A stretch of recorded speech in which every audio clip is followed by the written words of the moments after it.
PVC Podcast crew, Paul, Vic, Cam, Lane, Pipe with the PVC crew. This is episode 31, by the way. 31. Shout out to everybody. Before we even, I will do a semi-proper. I have to shout out everybody who's been subscribing. We got 25 subscribers. 26. Yeah, 26 of them things. We will be doing 26, baby. So on the next recording, we will be doing the drawing. Like I said, we get to 25. We're going to do the drawing for the... What the hell? It looked like I thought he was meditating. Or he throwing up gang signs. He's trying to get us killed. He's trying to get us killed. We wanted to say a weem away. He's trying to get us killed. Anyway. Slight disclaimer: if this is your first time interacting with us, do be aware we talk about anything and everything. Mature content ahead. If you are a minor, please leave. No, I'm not the minors. It ain't gonna be too crazy. I ain't gonna front. It ain't gonna be too crazy. Shout out to the one lady who had passed away. What was her name? The one from Murder She Wrote. I forgot her name. First and foremost, we'll start there first. Okay. I'll get to your question in a second, but we'll start there. First and foremost, rest in peace to Angela Lansberry. Murder She Wrote, amongst other things, book writer, all that stuff. I know she had passed away. 96. But she lived a long time. And then anything past 70 is gravy. And then also in that same conversation piece, for anybody who lived in the LA area or anything like that, rest in peace to Art Laboe. He was an OG radio. A lot of people will still listen to him on K-Day.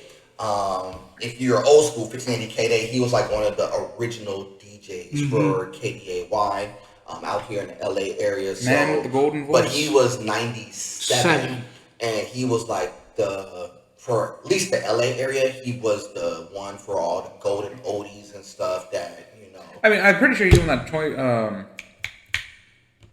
pretty much made the phrase oldie but goodie. I don't know if he came up. That's a good question. I know he at least popularized it. That is correct. I know he did. Wow, I never thought of that. But he might have been the one. I think he did. I'm not sure. That's a good. Who's the other guy he had on his show? I forgot. Because I wonder if that was him who came up with that original phrase.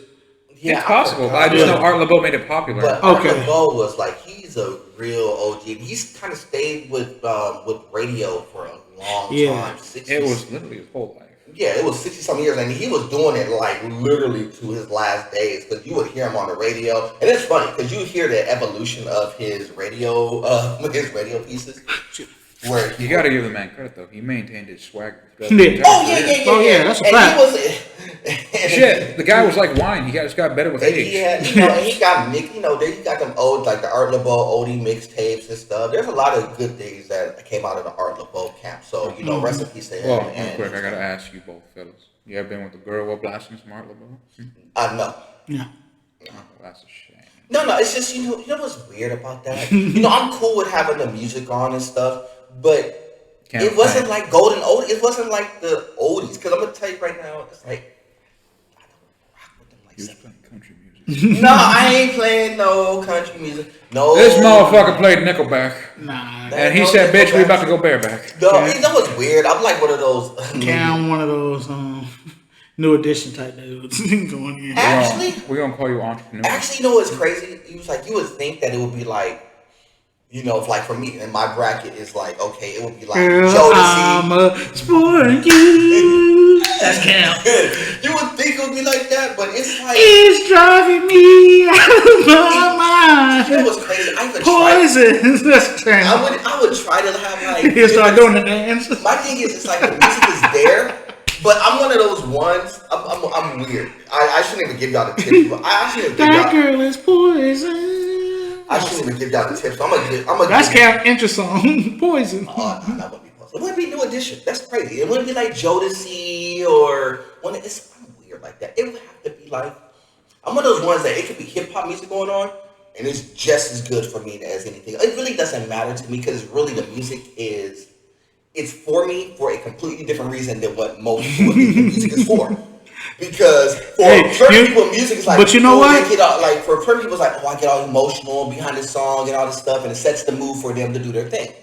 When I hear music while doing my thing, it's completely But you know, different. that goes back to when we had that last conversation, because I listen to every type of music. Exactly. It's like, well, why limit yourself? Yeah, and there's something, my mom was like, you listen to Leonard Skinner? I said, I like that song Freebird because ever since I saw the movie Forrest Gump and they played it, and then when I saw when I saw Devil's Reject at the end, I always liked that song. Oh, I forgot the artist. I was listening to it yesterday when I was riding around, and he was. They were doing an interview. He was on 92.3, and he was saying that, yo, I have. In his mind, it was kind of funny. Don't people do not take this the wrong way. I'm repeating exactly what he said. Just say he has a day that's called White Music Wednesdays. Because he's a rapper. I'm not gonna put him out there. You have to listen to the cast on 92.3. I go put him out there all crazy, but he says he had a day called White Music Wednesday. First of all, I'm dying. I'm gonna whip driving around. Like, first of all, that's funny. I was like, White People Wednesday. You a fool for that. But he was like, so what music do you listen to? What music do you listen to? Because you would think that anybody who likes rap, they only listen to rap. Or they only listen to rap and R&B. But what it showed me is that he listened to a lot of music. And one of the artists that he put out there was Coldplay. And I was like, it wouldn't be my thing, but I get it because... But you know what? That goes to anybody because I wondered like if certain rappers listen to... They do, but go outside of their box and listen to country or rock and stuff like that. But this goes into what I tell about people all the time is that for me, when he said that, all this showed me was that he has more musicianship than what y'all give him credit for. Yeah. You think he's a rapper, he's good and all this stuff, and then the first thing that comes out of his mouth is Coldplay, and people's like, here's the black people thing. Sorry, I'm gonna go here. Black people thing is like, yeah, why ain't he listening to Coldplay? Why ain't he listening to this person, this person, this person? And the first thing I thought, it was like, oh, he has more musicality than what I think he does. It's just like Lil Nas X before, when he first made that song, Old Town Road, with the what's the name? Because, I thought that was cool. I mean, it was cool, but my only problem with Lil Nas X is because I knew when he did that, I knew it was a gimmick. It was a gimmick to get him on, and now you're seeing who he really is. So it was a stunt. Yeah, it was a gimmick. But see, in the music industry, you get a lot of gimmicks. Think about, if you think about artistry as you go throughout the ages, some of it is like, this is truly who they are. Mike, Prince. Prince was like black dude who does rock music. Lenny Kravitz, and people like that. We've gotten that. Those are good music. I mean, but they were really good at it. But then you got artists who were gimmicks. Let me give you an example. Because when you said Prince could play. I don't know, but he wasn't a gimmick. Because when I heard him play that one song, he did it was at Apollo he did back in 2001, but they showed on YouTube. But he did that once. I will love you anyway. But even if you can, but when he sung that with the guitar and he had the crowd, I'm like, dang, Prince can. I know he sings other songs, but when I heard him say that, I'm like, but this is Prince. Yeah, but then you got people who were gimmicks, old school, like gimmicks were like Milli Vanilli, gimmick, Vanilla Ice, gimmick. You know what? The reason why I'm laughing when you said me because I see them get troubleshoot all the time and like skits and stuff. You want to know why? Because they were lip syncing somebody else's song, literally lip syncing the song. Lip syncing a person who didn't get no credit. When these dudes getting credit, playing all this stuff, and they lip syncing, right? They were a gimmick. Lil Nas X, even though he's making a buttload of money, it was a gimmick. Old Town Road was a gimmick. They have a black dude do some hokey doke thing with, Billy Ray Cyrus out of all people, who his song was ultimately gimmicky. A Keep Breaking Heart was kind of like, it was a pop version of a country song. It was gimmicky, but it caught on. It was really good, kind of like Old Town Road. Why do you think it worked? Because Billy Ray Cyrus already did this once. He just did it with somebody else who was just younger. It just so happens to be black. And then you see the evolution now. Was Lil Nas X a country artist by trade? No. He didn't become a country artist. He became a regular pop artist. So it was a gimmick. He just got to the thing where he got popular because now you got a black dude who could go into an area in country where other races and other cultures kind of rock with this dude now. And now it's like, well, we like Lil Nas X. And now when you saw him change, it'd be like, well, he's not this wholesome black dude. He's a gay black dude who's demonic, all this stuff. Now he lost that audience, but he gained a different audience. Gimmick. But there's a lot of artists who are gimmicks. You know what? And I ain't even mad at it, brother, man. No, I'm only mad because of how he got there. I'm not mad because I ain't saying that he's not talented. I ain't saying that the boy can't do his thing. I'm saying that don't start with the gimmick and sell us on that, and then give us this is who you really are, because you just alienated a whole bunch of kids and a whole bunch of demographic. So now, if another artist who is a true black country artist try to come in there, they can't get to that platform because you just that's how you gimmick them and mess them up. And you know what's just so funny? That goes on in wrestling, in pro wrestling, all the time. Exactly. And wrestling is based, a lot of it's based upon gimmick. And again, but in that environment, it's different because it's a television show presentation, which is supposed to be that. But in music, people who listen to music, they try to listen for authenticity. But again, there's a lot of people, there's a lot of artists, 6ix9ine's one of them, amongst others, who are just the gimmick. Meaning that, we rap all this and, white boy. So they're characters. Yeah, of course. But the music industry presents them as characters because they know that it's going to sell. Or more accurately, caricature. Yeah, exactly. They know they're going to sell. And the answer to the question is, we as consumers are dumb enough to buy into it. That's the answer. We bought into these dudes not being authentic. At first, when you saw like Tupac and them, you knew that Tupac was really about that life. People knew Jay-Z in his prime was really about pushing drugs in his prime.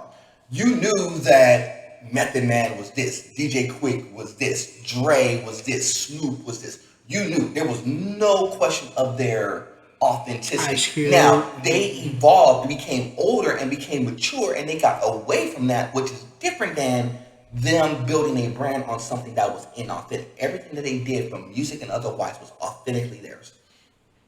But now we got these artists who are being truly inauthentic. They're trying to clone what somebody else's authenticity was. So they're selling an image. Exactly.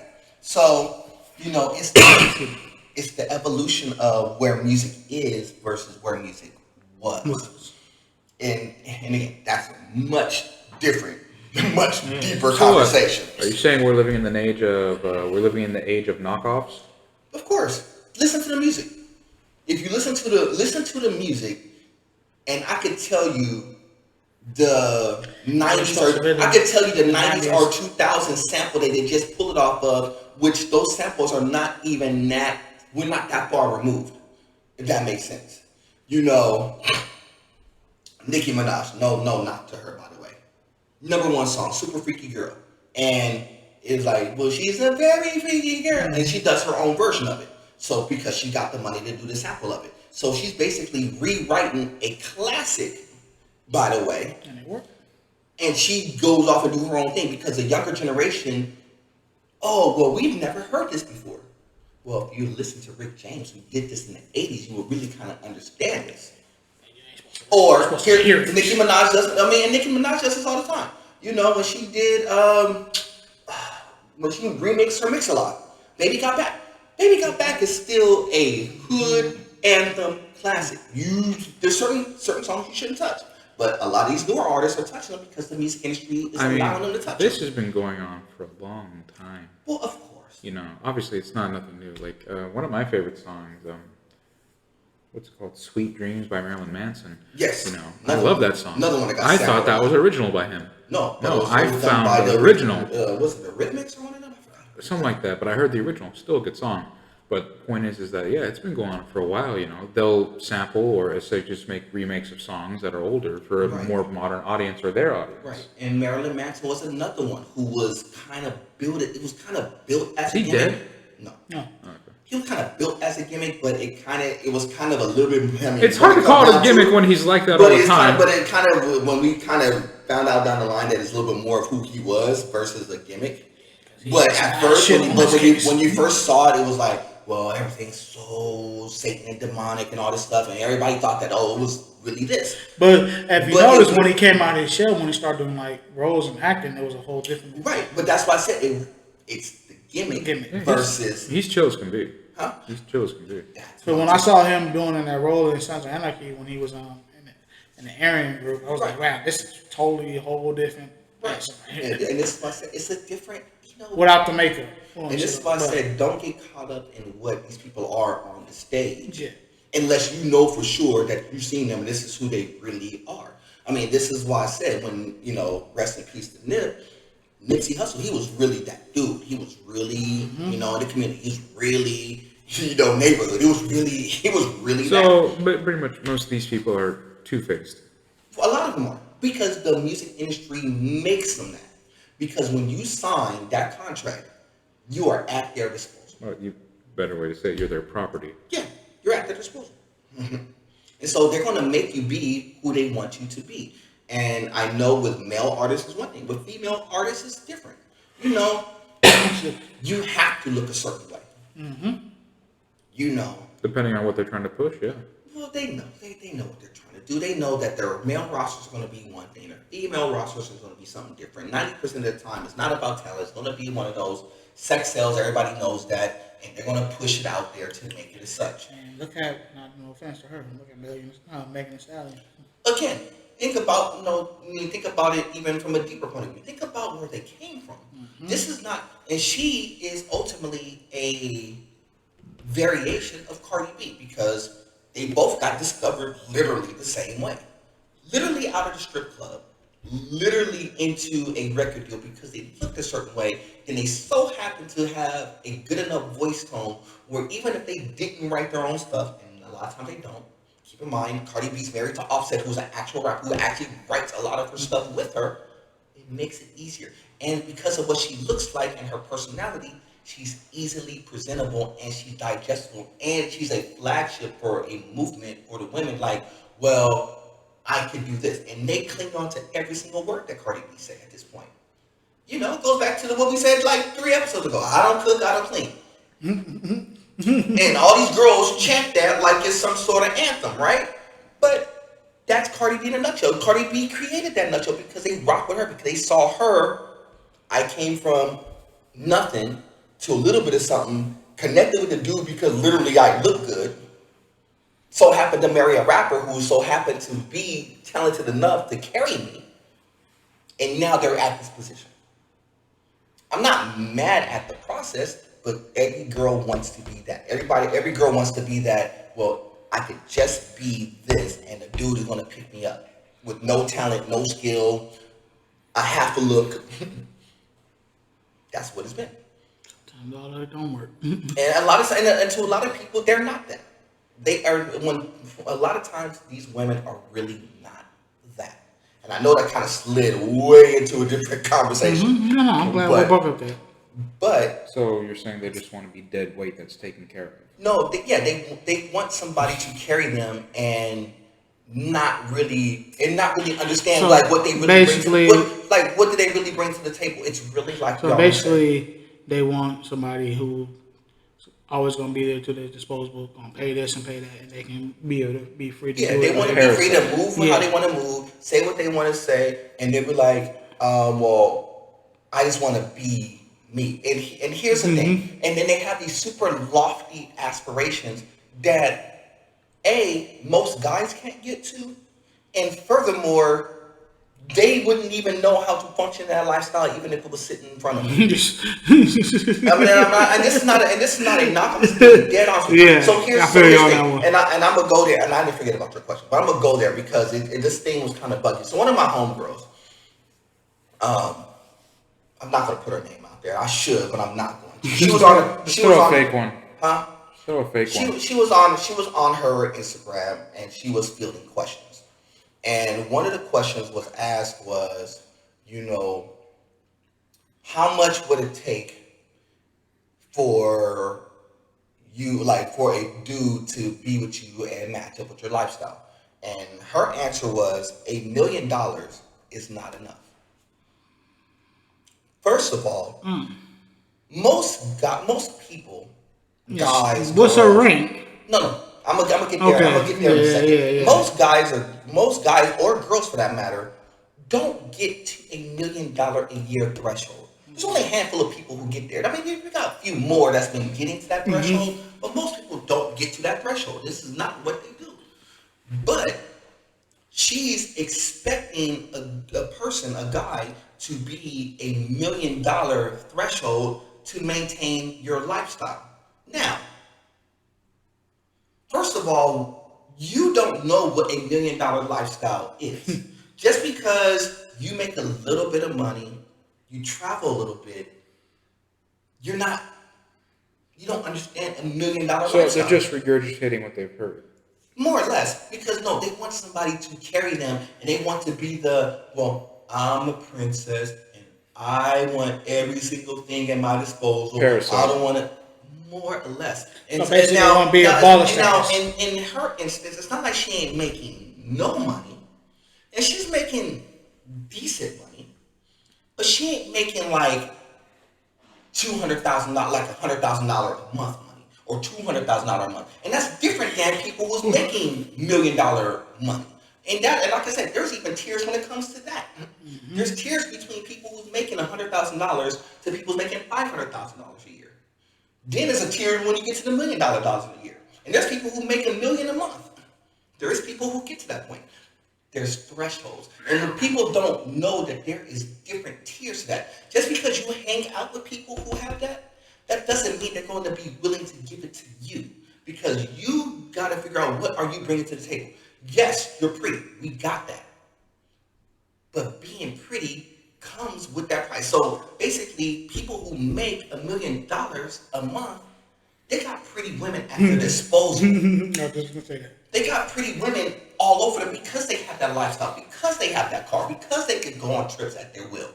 But the flip of that coin is the people who's making $1 million, they're always on the grind.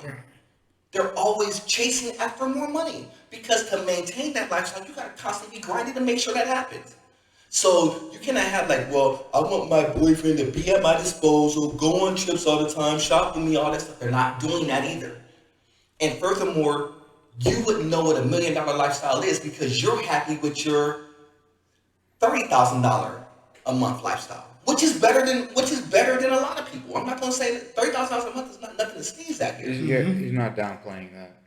But in the same conversation piece, you don't know what the $1 million really look like because you ain't got there yet. And just because you associated with one person at one time who so happens to have that, you're not good enough. Because if you really were good enough, you wouldn't be talking about it.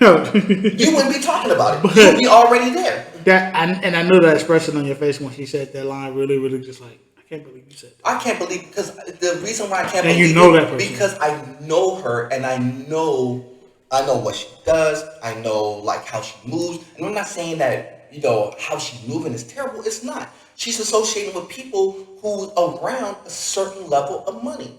And it's not like, it's not like regular people can't get to her. It's like realistically, she's trying to downplay the regular people and think that, y'all money ain't good enough to be with me. Says who?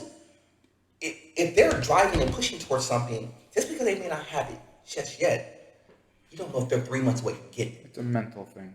But the mentally is like, I don't want to downplay your lifestyle. But what's really your lifestyle? You want to really break it down? Oh, you got 2 cars, 1 motorcycle, a couple of Chanel bags, a couple of outfits, and you travel once a month to San Francisco or San Diego, and you go to these little things, and you go drink boba and hang out. You make a little bit of money doing what you do. Cool.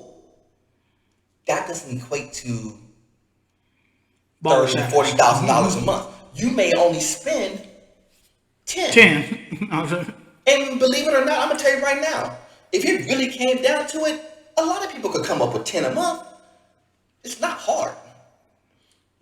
Couple of decent. We got people who we work with to come up with 10. Shoot, we could come up with 10 if it really came down to it. It's not hard to come up with 10 a month. That's your lifestyle. The travel to San Francisco is $300, $400. You can stay at a decent hotel, $1,000 a month, $1,000 a day, $3,000 or $4,000. We can put that together. Most guys can put that together. Do you want to keep doing that all the time when the person's not really bringing you nothing? You better be top tier in order for a regular guy to do that. But you want a lifestyle where people want to be like, well, here's a car. Here's- He's like, you want to know why? Because you got your Cardi B's and these superstars telling you that this is the way to go. It's kind of like what I heard.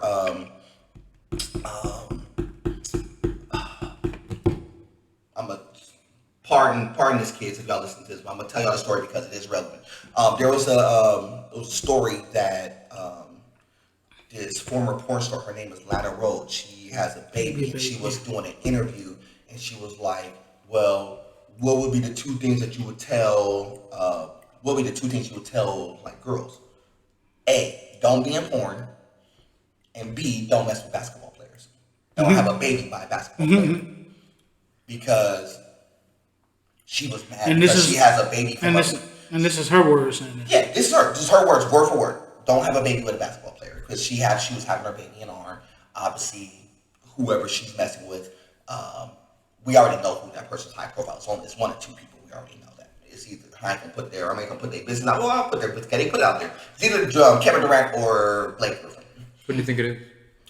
Looks more like Blake Griffin than looks more like Blake Griffin than Kevin Durant, because if it was Kevin Durant, the baby would be a little bit darker, and Blake Griffin is more light skinned, and so I would think it would be more him because of how she looks. She's white girl, so and the baby looks really light, but just from looks. But that's not to say it could be either or. I'm gonna be dead honest with you. But be it as it may, she's even saying, and keep in mind for people who know how Lana Rose get down, she made a buttload of money in the industry, and she's telling you get up out.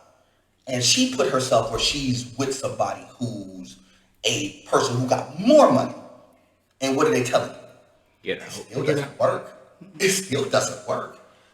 But that goes into the other thing about, when we talked about the Celtics coach. Remember Ime Udoka when we talked about that fool? Oh, anyway, real quick about that. Did we find out who he slept with yet or not?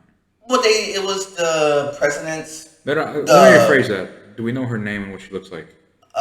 We know them. They didn't say the name, but we could. If I want to look it up, I could. I just ain't gonna go through the whole process. It was the president. It was the vice president's wife, and it was a travel agent. Two people. But the reason why I brought that, but the reason why I brought that up was that everybody was like, "Well, what about Nia Long? What about Nia Long?" You know what she said?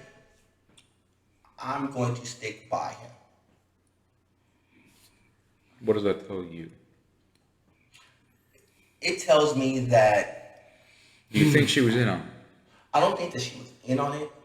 I think that it goes to more of she knows what it is, and ultimately she has to be okay with it.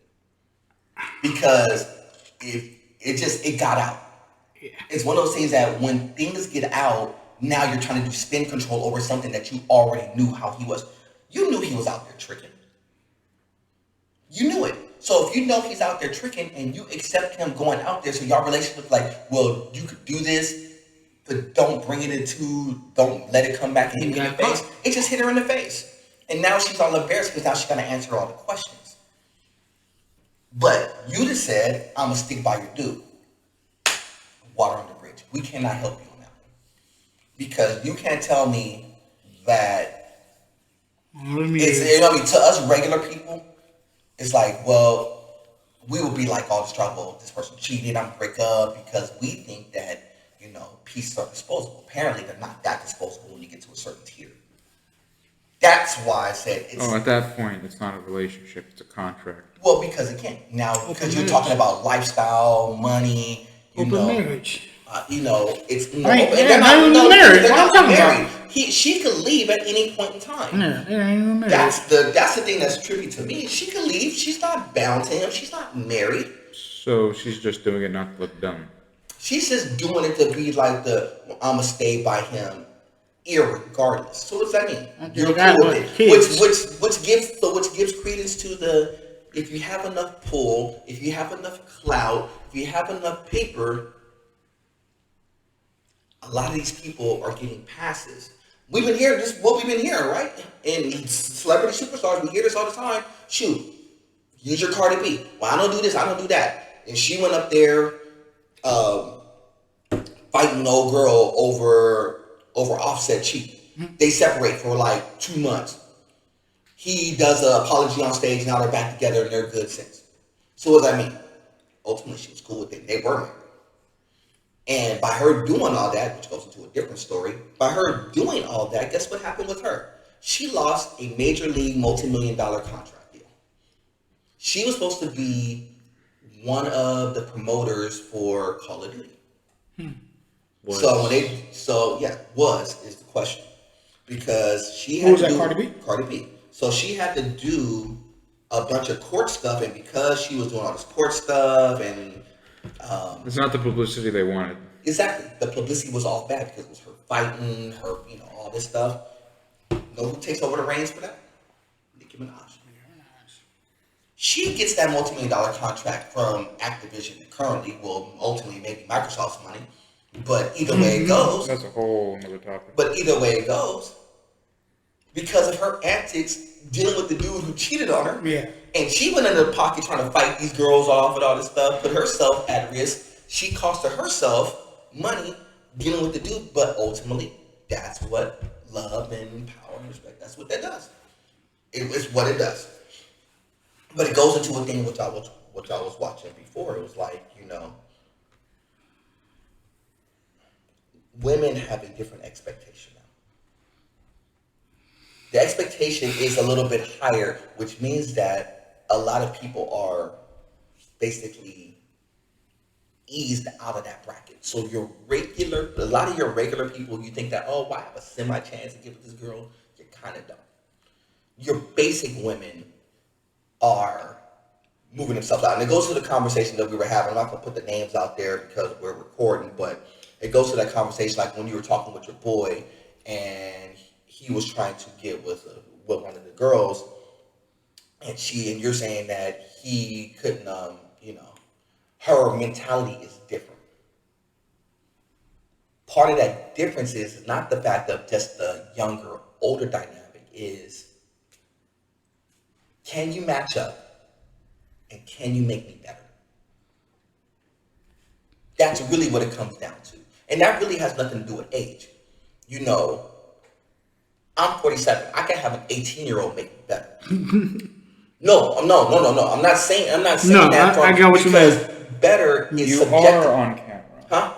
No, I'm just using that as an keeping example. it real. I'm just keeping it honest with you. I know I'm on camera. I'm just saying. I got you on that. That's why because I knew where you was going with. No, I'm just saying that as an example, not the fact of it's just a young person. It's just that. No, it's the fact of if a person could give me something that I need, a certain drive, a certain motivation, that does not always have to equate to money or sex per se. No, it's more of like, can you stimulate me mentally? Right.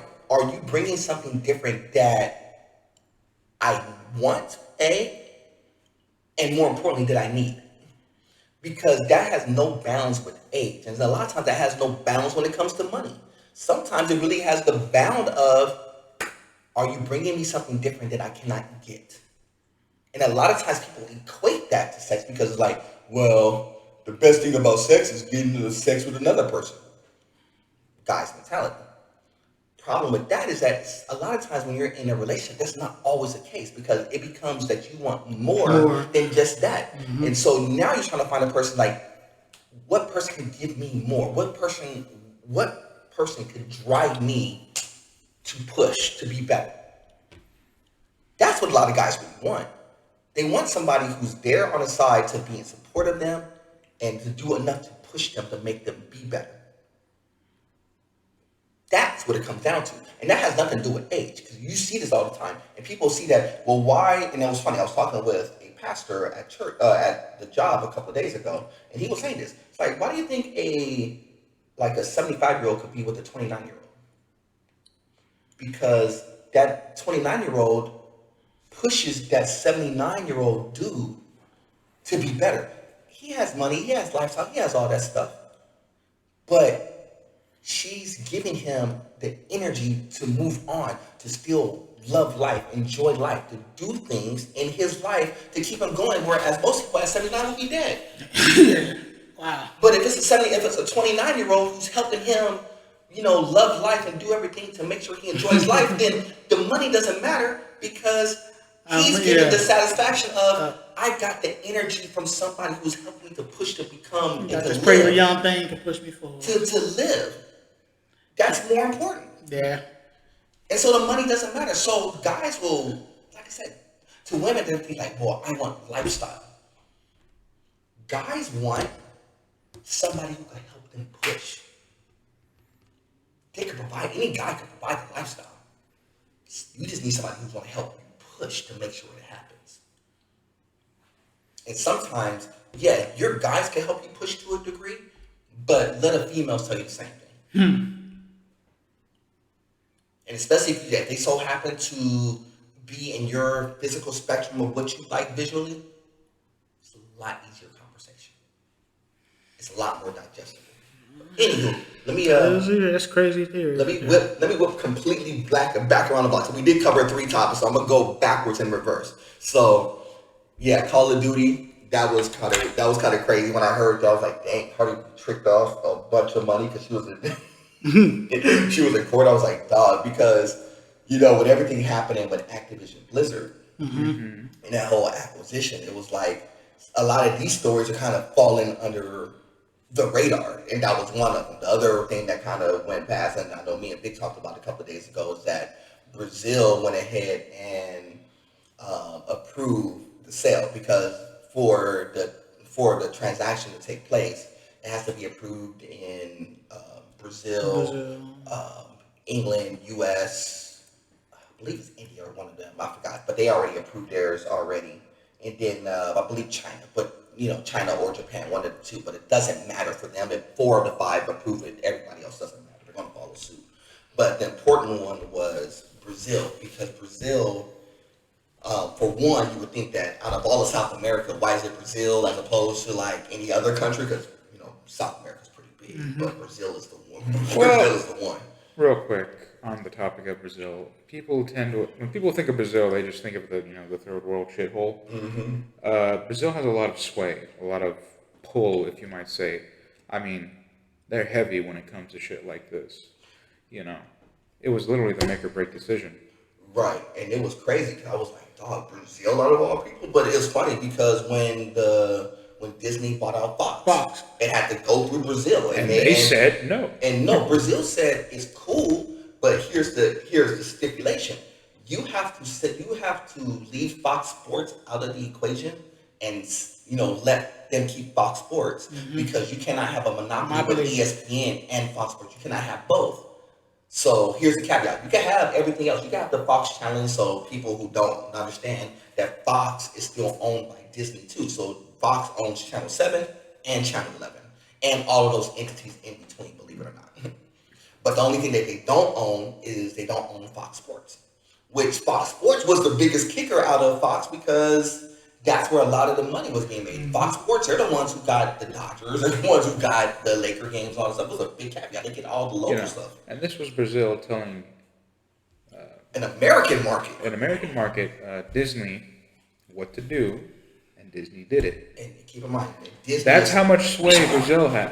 And keep in mind, Disney is, when it comes to companies across the world, Disney is one of the biggest players in the world when it comes to businesses. Disney is probably 4 or 5 as far as like overall value, like they're company up there, value. man. Yeah, they're like 4 or 5. Disney has like their hands on so much stuff. From entertainment. Look how much movies they're putting up on movies, yeah. TV, they got TV studios, movie studios. Merchandise. They're all over. They are, like I said, between them, Microsoft, Apple, as far as like American-made brands, they're in the top 3 of American-made brands, no question.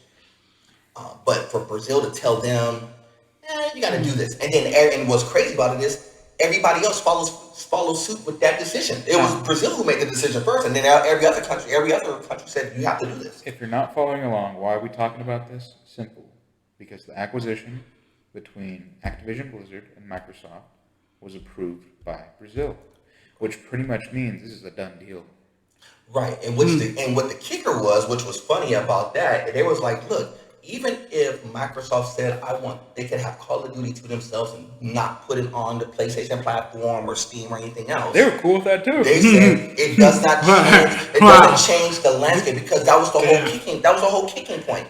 Sony's kicking point is not every other game. Their only kicking point is Call of Duty. They are literally shitting them their pants about. Let me ask you a question. Because on certain games, you always see the American flag and Brazil flag, right?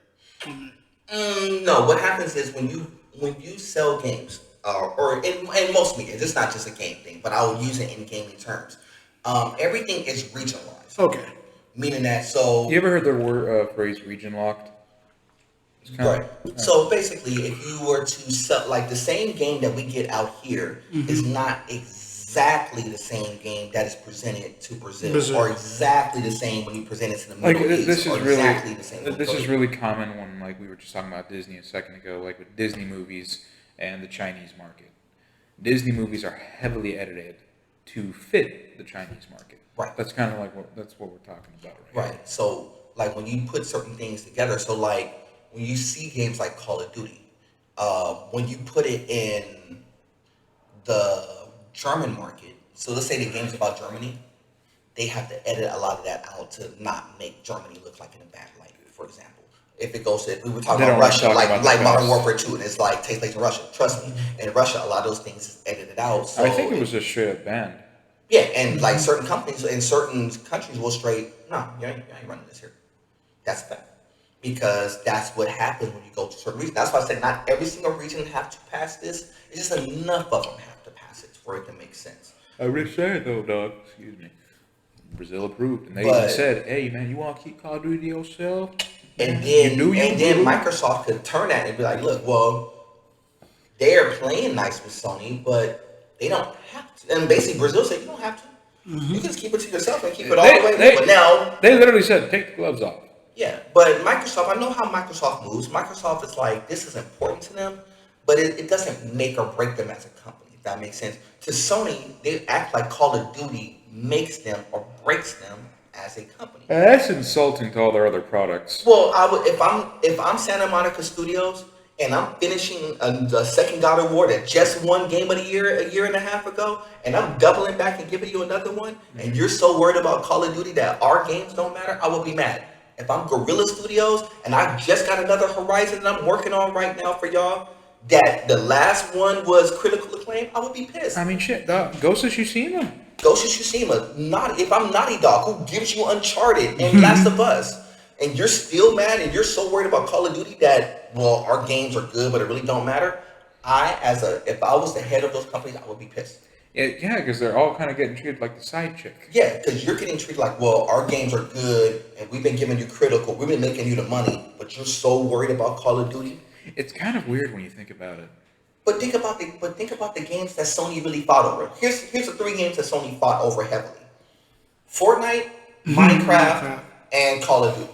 Say Minecraft. Think about it. Minecraft. Guess who owns that? Microsoft. Yep. And Microsoft said, we'll still put it on your platform anyway. We're going to get our money. We'll still put it on your platform. No, they still play nice with Minecraft. What happened with Fortnite? Epic said, we'll put it on there. We just wanted you to give the caveat of making it like so Xbox players should play with PlayStation players. But they're like, no. We want everybody to kind of play it on our platform and all that stuff. They start balking at that. They're still against crossplay. Right. And Epic was like, cool, but you're going to have to make a concession. That's where it got. You're going to have to make a concession. The team that did Rocket League, same thing. You're going to have to make a concession. Because we're going to do it one way or another. You're going to work around you or you're going to do this. You got to make it worth our while. Yeah, you got to make it worth our while. Because we could pull it. If you're going to separate our market, you better cop up the cash. Exactly. And Sony has been doing that quietly. Sony has been papering up certain companies, like, don't put this on Game Pass. We'll give you an extra couple of mil in the cut, but just don't put it here. And it was always kind of a bad deal, too. Yeah, because these companies are not thinking that, it's a couple of extra money, It's immediate cash instead of over long-term success. Right. And if they would have just put it on Game Pass, it would have been getting you hand over this money. I always think about the negotiation that Capcom did with like Street Fighter. Y'all notice like Street Fighter 5 or 6 was not on Microsoft. That's on purpose because they cut out a deal and then at first Street Fighter 5 was supposed to be on Microsoft, and then Sony doubled back and said, "Nah, we'll pay you extra money. We want it exclusive." And Capcom, So that's why. And Capcom said yes. And that's why they didn't put it on the pass. Right, and here's why a lot of games are not on the pass. Think about a lot of the Capcom games; they're not on the pass.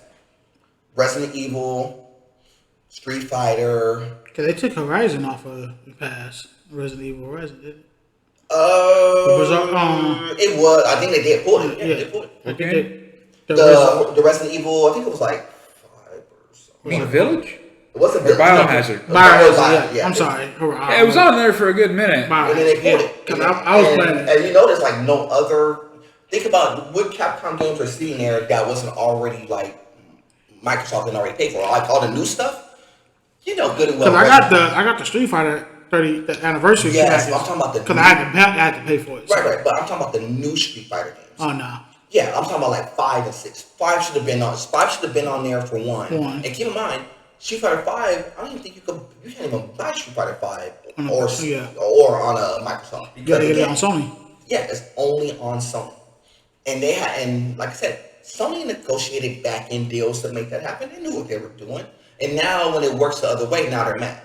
And they're mad only because of Call of Duty. That's like, really, Call of Duty, that's the only thing you're mad about? They literally don't give a shit about anything else other than COD. You really are fighting over that one where really they don't even give a shit about Spyro. I'm like, you know how many other franchises they're about to just drop on y'all heads right now? That's just sitting and waiting to be done. Spyro being one of them, by the way. I'm pretty sure that was a Sony mascot at one point, right? Exactly. Yeah, they don't give no fuck about him. And you know they're going to drop that. You know they're going to drop it on their heads. They're going to do it just to be spiteful. I already know how Microsoft. They don't give a shit about StarCraft, Overwatch, Diablo. I mean, and don't get Blizzard as a whole. I mean, they said we don't care about Blizzard, and I'm surprised. Now Blizzard ain't doing themselves any favors. I mean, don't get it wrong. I haven't played it yet. Well, Overwatch 2 looks promising, but I heard that the progression system is trash. That's what everybody says. It's trash, even though the game. It's a shitty battle pass. Yeah. It's shit. It's bad. It ain't good. Yeah, but see, that goes into the replayability, because my thing is always. Well, real quick, the only reason you played it is because it's fun, and it's very fun. That's what everybody says. That is literally it, though. Because if you don't find it fun, there's nothing for you here. Right, and that's what's crazy, because I was like, do you at least think that you will have a solid battle pass? And not like you don't have a blueprint. Your blueprint is literally the League of Legends blueprint. And you can't get that right. And League of Legends, that's the one thing they do get right. They only have, Riot only has 6 games in their mid. And all of us been like home runs for them. It's crazy. So Blizzard owns StarCraft, right? Mm-hmm. They own StarCraft. Once this acquisition goes through, Microsoft will own StarCraft. Yes. And you know good and well it's coming to Game Pass. No, of course, on PC. I don't know. Oh, no, it's going on PC. It ain't going on console. Actually, you could put it on console, but they're not doing it. No, but I'm just saying. But excuse me. My point is all these brands are going to be owned by one entity. Yep. Right? This has amazing. If you were smart, you want to make money off, say skins, because that's the big thing games sell now. You now have amazing crossover potential. Oh, yeah. You own all these companies. Yeah, let's take a look at Halo Infinite, right? Halo Infinite, I love it. I haven't played it recently, but I still love it. You could do some crazy ass Armor Core crossover customization. Mm-hmm. Take a Marine from StarCraft. Yep. Give him his own Armor Core in Halo Infinite. You can do that. You can fucking put Master Chief in Overwatch. You could do so many. That's not even a joke. You can fucking do that. Once it's done, you know how many crazy things. Think about things that they could do now. They could put, like characters from Fallout, characters from. Still ain't played Fallout yet. It's a goodie. Don't. Look, man, it's dangerous. I'm gonna tell you right now. You go down that rabbit hole. I'm not liable for what happens with your time next. I'm gonna be on it. Yeah, you ain't gonna want to do anything else. I'm not liable for what happens to you after that. Because keep in mind, it's 3 of them joints. 3 Vegas and 4. Even 76 even 76 is turning out to be something good now. It's solid. No, it's good. It's not great. I mean, it ain't that. It ain't Elder Scrolls Online. But it's fun for a spin. Yeah, but you're going to give it some run because you just want to see what the difference is between that versus everything else. But don't anyway, get it wrong. back to what I was saying is, you could do so much. It's just it feels like you want to make money, right? You want to sell skins, you want to sell product. It's all right there. You can do it. And this is not even. And this is considering that they got other IPs coming. They got Redfall coming. They got Starfield. Where you can incorporate so many different things in Starfield now. You cannot underestimate the love for crossovers people have. People will lose their mind if they saw, if you had Halo and you start doing a pass that had a lot of these other characters in it, just as skins, people are going to pay. And people will pay. Because right now, one of the biggest critiques is, okay, so the first Overwatch, $60 game, it had loot boxes. You could unlock them through gameplay. I mean, not unlock, earn them through gameplay, right? And all they were was cosmetic. That's all they were. And no riff on that. But people always said, back during the Overwatch 1 days was, I want to be able to just buy the skin I want, right? I want to be able to pick that one and buy it. Right. Well, guess what? Now you can. But it's $20. Right. And now people are even saying, well, I wish we had loot boxes back. Well, because they gave y'all what y'all wanted, and now y'all realize that. Because in their mind, they were thinking, $5, maybe 10, and it's like, it's no, a $20 purchase. it's going to be $20. But see, now it takes away one of the things that made Overwatch. Overwatch was that the opportunity to get the chance to get it. See, people negate people like surprises. Like, here we go there. And so the whole loot box system is based upon, what do I get? Okay. It's the element. It goes into your emotional psyche. And on top of that, element of surprise. Why do you think they use like flashy colors? Right. You unlock that ultra super rare. It's either gold or a bright red. It's to get you all hyped up. Is that on the pass? Overwatch? It's free to play. It's free. Overwatch 2 is free to play. Check it out. You might like it. Yeah, it's the first person. You might do something. I gotta play it. So But like, I was going back, but that kind of tied. Like I said, each story kind of. We kind of drifted. Yeah, each story kind of tied into each other. But go ahead. That was my only question right there. Just if Overwatch was on the pass. Yeah, Overwatch is on. It's not on the pass, but it's free to play. It's free to play. Just I wouldn't get too heavy into it right now. I think it needs some work. Okay. As far as like come back around spring next year. I would say it's the opposite of what you would get with what you're getting with Halo. Halo started off with a lot of promise. It's just they're not. No, 343 dropped the ball bad. Yeah, it's like they had the chance to get it right and they didn't. Even with the year, and you still couldn't get it right. They fucking fumbled it. Yeah, your problem is now you're messing with your major franchise, and now it's making Microsoft looking like really bad because they put a lot of promise in 343 to make sure this Halo was right, and it wasn't right. Even with the extra year, and now it's all falling on Starfield. Because I don't hear nobody talking about Halo. That one. Anytime they do talk about it, it's bad. Because even when I was talking to some of my boys who I was playing online with, they were like, "It's not the same. It's not something different. It ain't getting me jumping off it." Even though the Master Chief mode was cool, and even though when we ran it was cool, but it's like after that it's fall down. It's trippy because no matter what, Microsoft always has the reprieve. See, they always got what I call the CD Projekt Red Cyberpunk reprieve, which goes into how well that they bounce back. They bounce back heavy, and they bounce back really good. And the time that they took to get their game right, they said, "Look, we are not going to leave this game trash."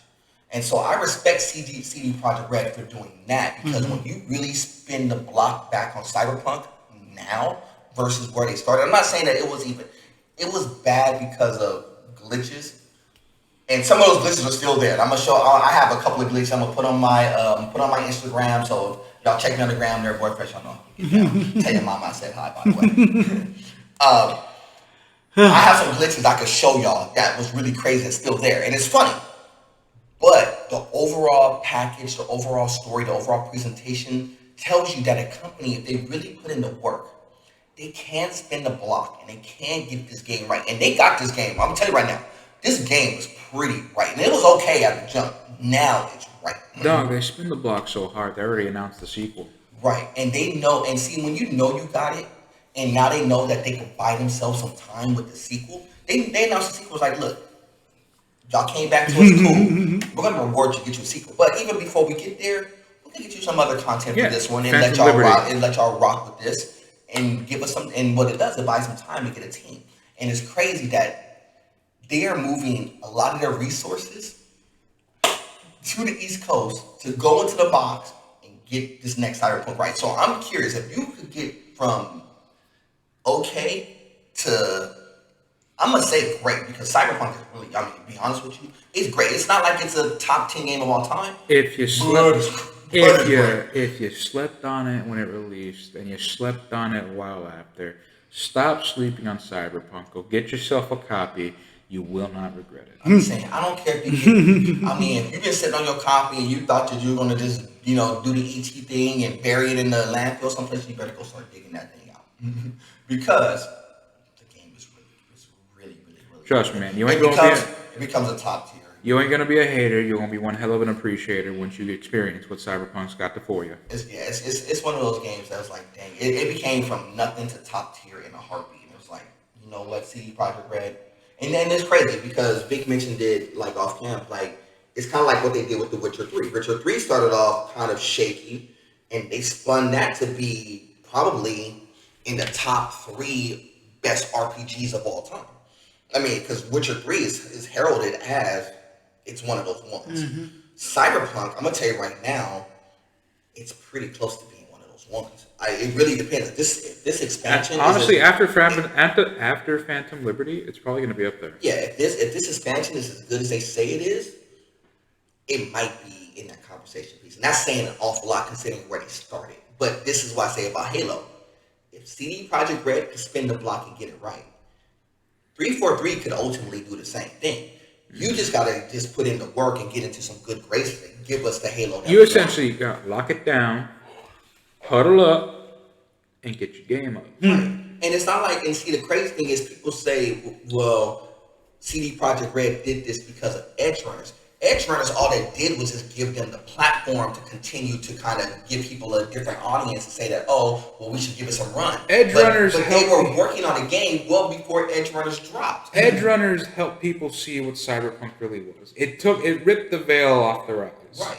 Because after that show, people wanted to try out the game or even just go back to it. And then they were starting to realize, we were a bit too harsh, or I misjudged. Or, damn, I really misread the situation. Or the story, or again, at least the story was good enough that we could go in and do this. And then what gave them an opportunity to say, look, let me go visit the game again. Now, if Edge Runners was there and the game was still trash, then that's one thing. But they were working on the game well before Edge Runners even saw the light of day. Yeah. The game was already getting better. They were just saying, look, just give us some time. We got you. Just hold tight. Let us cook. We cook it a little bit. Coordinate. Don't watch us boil. They'll be ready when it's ready. Exactly. But Halo could do the same thing. Oh, they I just don't know if they will. The same, like I said, CD Projekt Red is the outlier. We're gonna find out where Halo's gonna be by January. If it's not in a better spot by then, it's probably not going to bounce back. But I think it doesn't matter because I think once you get to January, February, you're knocking on the doorstep of Starfield, and Starfield is supposed to be that one. Starfield comes out in December. Oh yeah, they backed up to December. It was supposed to be February. That's right, they did back it up. So yeah, they would have a little bit of time. I take that back. You're right. They would have a little bit of time. But I think it's just weird that they could spin the block that well and make it that good and that strong. And I tell you what, if CD Projekt Red was to ever to say, let's drop it on Game Pass for about 3 months, it would just do wonders for them. Yeah, those 20 million sales would be eclipsed. Oh yeah, because it would get paper off of they would just get Microsoft paper, and Microsoft could just fund. I'm pretty sure they had that conversation. I just think they're trying to stay neutral right now. But on the flip of the coin, Rockstar, they let Grand Theft Auto 5 sit on the Game Pass for a period of time. Mm-hmm. So, and it did wonders for them too. Mm-hmm. They didn't care. They just said, look, we'll just drop it on there no matter what. Yeah, we get some paper. If we don't, it ain't gonna make us no never mind. Oh yeah, even if people gave it a run, man. Yeah, I would use that as like I would But put see, on Game Pass. only thing I want Game Pass to do more better though is upgrade more games on Over time. Yeah. Over time. But I think that's the reason why they wanted this. Yeah. They want this Activision Blizzard deal because it gives them the additional games. You understand that the whole catalog of Call of Duty will hit like day and date once this is done? And you know how amazing that would be? You know how many old Call of Duty games would get revived? Fucking okay, Call of Duty Ghost, one of my personal favorites. It comes right back. Yeah, it would essentially stop being a ghost. I liked the Civil War one on PlayStation 2. I like to play that one. You know, and Call of Duty. what I'm trying to say is that these games are still expensive too. Call of Duty Black Ops 3 is $60 fucking dollars. Call of Duty Ghost, one of the most the black sheep of the family, is $50 because they sell the gold edition. Yes. You know, you can't buy the regular one, which would have been like $20. Right. Nope, you got to buy the gold edition. So the point is that once all these games hit Game Pass, I mean, a lot of these Call of Duties are going to get revived. Right. And even then, they're still giving it to PlayStation, which means that it's going to hit on PlayStation's Pass too, which means that it's instant. Like, okay, I can play any of these Call of Duties at any point in time, even just for the single player mode. It's just worth it just for that alone. And let alone, like, you know, they're going to probably drop with every single map pack and every single thing as a package deal. Oh, most likely. And just keep in mind, that's just one franchise. Microsoft is sitting, if they get this done, that means the old Spyros come back. That means, what else comes back? All that stuff just comes right. Diablo. Right. Diablo comes back. Diablo 3 hits Game Pass on console as well as PC. That means they get 4, they get 2, they get 1. That means all the Diablos hit. StarCraft hit the PC Game Pass. And this is all immediate. You understand that they bolster their roster of games that they have? Overwatch probably gets some Xbox exclusivity, cosmetics and shit. Oh yeah, they're probably gonna get that anyway. What else? And keep in mind, and this is not even including that they just negotiated the Riot deal, which means that they're getting everything from League of Legends. So that means they're getting League of Legends, they're getting Legends of Runeterra, they're getting all this stuff. If you own an Xbox and you have Game Pass, and if you have an Xbox and don't have Game Pass, what the fuck are you doing? Shit's gonna get big real quick. I'm just saying that this is why it's so important. But see, the thing is, and this is why I get mad. This is why it goes backwards to what we're talking about with Sony. Is like Sony can't get mad because they have franchises. This is not like Microsoft, who really only had 2 franchises and one they're not even thinking about right now because they don't have to. It's weird. The one franchise that we should be talking about, well, they have Microsoft has 3. I'm sorry, but the one franchise we should be talking about is Gears of War, and they haven't made no mention. It's but you want to know why? Too. They don't have to. Because you have Bethesda's roster who's giving you games. And even in Bethesda's roster, they still got other games that need to drop out. Obsidian got games that need to drop out. You know, Activision Blizzard, once they start cooking, they're going to have games dropped out. What games is being left in behind? Gears of War, that nobody's talking about that they should. And you know how easy it would be to skin a lot of characters in Gears of War? I'll say it again, Doc. Fucking just put Marcus Phoenix in Halo. Just do it. You could fucking if you do did it. that, if you could do that as a one-off and put it in the Halo in the past, you ain't gotta explain shit. Just do it. Just drop it in there. Just be like, oh well, here's a nod to Marcus Phoenix. You know, people play Halo just on the strength of that alone. Yeah. Even the game of strategy are gonna play just on the strength of that. And don't think that we should not be talking about another Gears coming out. Yeah. They should come out with another Gears. They should come out with another Gears. Well, remember the rumor is that they're making Gears of War Master Chief Collection or the Master Chief Collection. I get it. I know that they're doing that, and we got all that. But I want them to come out. If you're gonna do that, cool. But we don't. But you want something new? We already have it. Every single Gears game is at our disposal. Yeah, and on top of that, all of them are 360 era games, or at least most. Right now, if you're gonna upgrade them to kind of fix a few things on it, cool. If you're gonna give it the whole Mass Effect touch to it and revamp them and make it more. The legendary treatment. Yeah. Okay, I can rock with that. Because, I know at least within, 3 and 4, it could probably use that treatment. Just like some movement treatment, some cosmetic treatment. 1 could definitely use some cosmetic treatment. 2 could use some they already did 1. Right. Oh, that's right. They did do 1 already. Yeah. But they could use it. But it's like, if you're going to do this, give us another Gears. I miss Gears.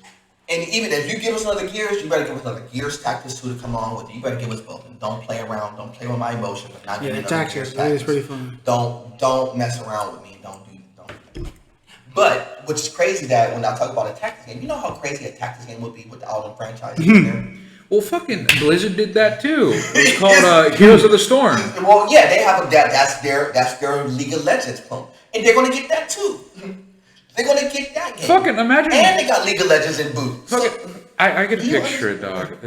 It probably would never happen, but just imagine fucking Microsoft makes a game just called Xbox Heroes, and essentially a big ass crossover. There's just every franchise you could think of under their belt. Or you do what PlayStation tried to do, but it's do it better, like in a Smash style, and just put like a game that incorporates all of them in a fighting game. That would be fire, because you have all those characters at your disposal to do it. Now you can see them doing it, and you can put it, but not as a Smash clone. No, do it more like Mortal Kombat style, 1v1, that style, but have like a Marcus Phoenix go against a Master Chief. A lot of it's prime for fatalities, dude. Oh, you know how good that would be. Even if you didn't do it like the whole super bloody gutty, if you do it more like you have to. It's Gears of War. I know, but if you do it like Infamous, or say Overwatch, which is very cartoonish in its violence. Right, but you do like the Infamous 2 treatment, not Infamous, Injustice 2 treatment. Yeah, like not as graphic, but it's like sparks everywhere. Right. That would be dope. To have like all the characters from Overwatch with. Like their Master Chiefs, all this, and put Spyro in there that like is like goofy playable. You could do that. Microsoft would have so much at their disposal. I give them a lot of credit. Like I said, dude, if there's one thing in entertainment that can make you a lot of money, it's crossovers. People eat that shit up. Well, because gaming in itself is at that point. I mean, like real quick, you know how like people loved it when the show with Daredevil crossed over into the Spider-Man Marvel movie. Yes. People were losing their mind over that. That's true. That's what I'm saying. Crossovers have a shit ton of potential. And with this acquisition, you'll have unlimited amount. But because a lot of these things could work. It just can't. Then I'm going backwards. I'm sorry. I'm going backwards. Now I'm going to get to your question. So you had to ask me. What did you ask? No, I got it. You had asked me. No, for people who forgot. Oh, yeah. So you had asked me at the top. What happened with Deion Sanders at the SWAT game where dude tried to like shove them off. So what happened was, first of all, shout out to Deion Sanders. I forgot the school off the top of my head. Jackson State. Yeah. So he's the football coach at Jackson State. So hell of a job. He took a team that was a relative no-name. Now keep in mind, these Southern schools are not known for football. I mean, they play football. They play a decent game of football. But they're not known for football. You know what these Southern schools are known for? They're known for their marching bands. Their marching bands is the show. Mm-hmm. People go to their games to see the marching bands do their thing. You get more fights with marching bands than you would get. Trust me. Talking from a... No. I mean, people look at the movie. People look at the movie Drumline, and they think like, oh well, it's not really like no. Yes, it is. Like my people was in that. Yeah, I've seen it break off. I've seen marching band. I've been in marching band. It's real sincere, especially when you go down to the South, because they do not play around. They take it serious. You get embarrassed. I mean, I tell you right now, there is band instructors who get paid more than football coaches out there. Because it's more important to do that. If you don't completely grasp how serious they take it, it's like how Europeans love soccer. It's that serious. Oh no, I've seen bands fight. I've seen them go to the point where they got off the stage and got off the field, and and teams are putting away their instruments and their buses and stuff, and the home band will come up there and still try to like start mess with them just to instigate, and then don't let it go to battle of the bands out in the South. That's a different conversation. But it goes into what I said about the football thing. When Deion Sanders became the coach there, now all of a sudden it became back about football. Mm-hmm. Because now you got a superstar player who so happens to be a coach who's actually doing well with his team, by the way, because he's motivating them, he's getting them right. Give me my theme music. Yeah, I mean, I love when he does that. But he's coaching. No, so his leadership style is like he motivated his team one day, and then he put on his theme music by Mystical, and then they started doing the dance. So when he said put on my theme music, you know he's serious about what he finna do. No, but see what that tells you about him as a leader is that he's not one of those. Well, I'm trying to be a prim and proper leader. He is being authentically himself. And this is what I tell people who is in leadership at any point in time: be you. Don't try to conform to a leadership style that is not your leadership style. Just because it may not, people don't think it works, that doesn't mean that it don't work. Don't force yourself into a corner. Yeah, Be who you are. and then because when I saw the thing and the dude shut up, I'm like, Well, because the story happens that Jacksonville State won, and Deion Sanders. At the end of every game, what typically happens is that the coaches normally go through, shake hands and keep moving. Now here's the two part of that thing. Did they shake hands? The answer to that question is yes. Yes. But Deion wanted to have a quick conversation with the coach, because again, it's Deion Sanders. He's using his clout and his cachet to kind of like power play, a little bit. Because you have that, when you're Deion Sanders, you think that people are automatically supposed to listen to me no matter what. I get it. But the opposing coach was not trying to hear it. Because, I don't care who you are. Your team just beat my team. I'm trying to get off the field. We lost. It was an embarrassing loss. They were, trying to get off the field. So what happened was Deion was trying to hold him and say a few words to him or whatever it may be. And the other coach is kind of he didn't swing at him, but he swam him. Now, people who understand football terms or fighting terms, they know what that means. You're basically, when a person does something, you basically go under them or go around them, and then you spin around and go away. He basically swam, which was kind of funny because then Deion got mad because he got slammed. Now, I'm going to tell you right now, in real life football, I'm going to tell you how many people swam Deion Sanders. I could probably list maybe 5 in the pros who was able to swim Deion Sanders and talk about it. This coach kind of swam and walked away, which made it funny because we know him from a football point of view. Deion don't get slammed. But he got. I was thinking the whole time. He just swam around. You mad because he lost the game? Yeah, he was mad, and I get it. I know. Because when you are a coach, I don't care who that opposing person is. If you are a person who's competitive, you don't like to lose. And sometimes when your emotions are not completely intact, you're pissed off about the loss. And that's so happens to be the opposing coach. You're supposed to make, chop joy. A lot of times it's not like that. It's like, dude, I ain't trying, you good? I'm good. I'm going that way. It's like it's like when you get to a fight, you ain't sitting up there. Half the time you may, if it's like a professional fight, sometimes you may dap them, but a lot of times you don't see that. A lot of times you see one person jumping around all happy, another dude who's, they try to shake hands, and they really don't want to shake hands at that time. You want to know why? Because they're mad that they lost. You got to give them time to digest that. And they literally just got their ass beat. Right. And that's literally what happened. And sometimes you just got to be mad. And certain people is just going to take that. And I understand why Deion was mad about that.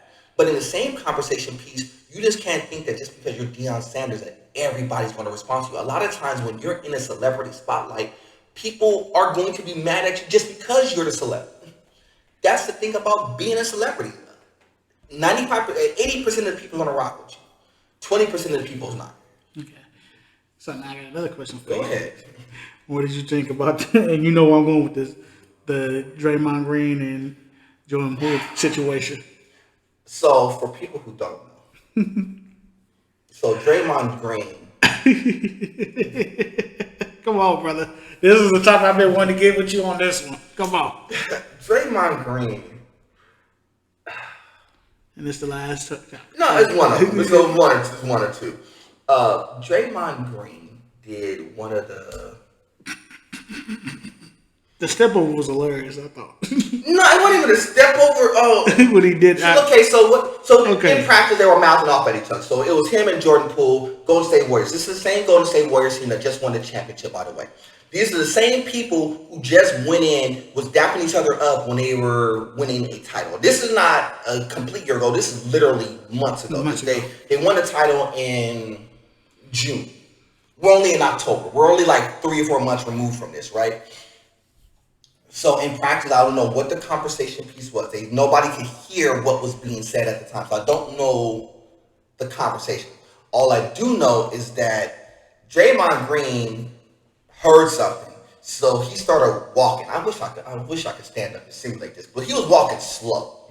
He wasn't doing like the quick walk, like, when you like, so he had time to really think about what he's gonna do, or he was trying to hear like the what you say. Yeah, but you know how certain people when they get in the fight like, oh, well, it ain't gonna be like that. You'll hear it. Draymond didn't really do that. This dude just walked up, said something. He got into Draymond got into Jordan Poole's face. Now Jordan Poole was like, dude, you in my space. He shoved him off. But then immediately, right after, this Draymond slept this dude. Not when I say slept him, this wasn't one of those like he gets 4 or 5 punches off. No. He caught Jordan. Jordan Poole pushed him off. He wasn't expecting to get slugged. He pushed him off and just kind of tried to walk away.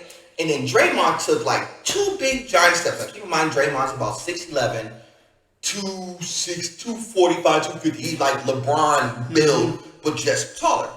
And then he just stole on him, just like. And I mean, literally how hard that sounds. Cool in this dude's jaw. Now, when he gets, I hate saying the word slump. I feel so bad talking about it. He got slapped, just say it. He got hit so hard that he went from standing up upright. This dude was on the thing like this. And then Draymond stepped over. And then Draymond did the whole Ty Lue thing. He didn't step on. He stepped over. He stepped to him so close. And I hope kids pardon the expression, but I have to tell you this. You got to watch this on TMZ. He stepped to him so close that his nuts was in his face, and he was still talking. And then the coaches barely, like, they waited to pull him off. It's like, dude, it's one thing to get slept like that. Then you got somebody dude's nuts in your face in the process, and then he's still there barking at the dude while this dude is slept. I was like, and these are teammates. The kicker, these are teammates. This is not like this is an opposing player. This is not like this is some dude on the street who's like mouthing out about your mama, your kids, your girl, something like that. This is your teammate, somebody who you just made a buttload of bread with, won a championship with, and now it's like you're gonna sleep this dude over what was said. I mean, he better said something about your mama. I mean, if he was like on the back end, hitting your girl on the back, on the back end or something like that, and he's up there mouthing off about that on some all the Alcina type stuff, one thing. But I don't know if that's the case. We don't know what was said, but even with that being said, y'all teammates. Y'all, even if y'all, no, and here's the thing, even if y'all fight, y'all can fight. But dude, don't purposely try to sleep your bro. I mean, you're going to have disagreements with people. Now you think he gets suspended for that? They fined him. They didn't really suspend him. So they're going to let him come back. Actually, later on today, as we're recording the podcast, he's coming back later on today to come with the team. So, shit, can't he get sued? Yeah, he could get sued. But he came up with this apology like, oh, I know this was embarrassing to him, to his family, to his mama. That's what Draymond was saying in the apology. It's like, dude, it doesn't sound like an apology. You do understand that if he's a different dude, you wouldn't, it'd be hard pressed for you to walk on the streets out there right now. Because it's kind of like the same thing. It goes like into the same thing when Will slapped Chris Rock. You do understand that it's kind of hard for Will to maneuver right now because a lot of people look at it in a certain way because they think that, dude, if this dude even flinches wrong, we're going to take 2. We're going to take 2 to his head. That's the same thing they're thinking about Draymond. Like, dude, Jordan Poole got family. He got people who rides for him. They don't care who Draymond is. They would drop Draymond if he was a hood dude. And we know Jordan Poole ain't no hood dude like that. But if he was, and if he's associated with some people who's hood dudes, this goes left fast. Sure now keep in mind with this. This supposed to be your running mate, your teammate. I mean, even though y'all may not get along right there, this is at least your teammate. Whether y'all brothers or not, that like y'all really tight. That's one. Now you think they can still play with each other after all this? They can't. How really? It's one thing to get hit behind closed doors. Now, it's like I'm gonna keep it real with you. If me and you, if we got to an argument and we got into a fight, it's one thing for us to get to a fight and not be on cam. We just handle it, we slug it out. We may be mad for a period of time. We come back, we brothers, we keep this moving. Right? Right.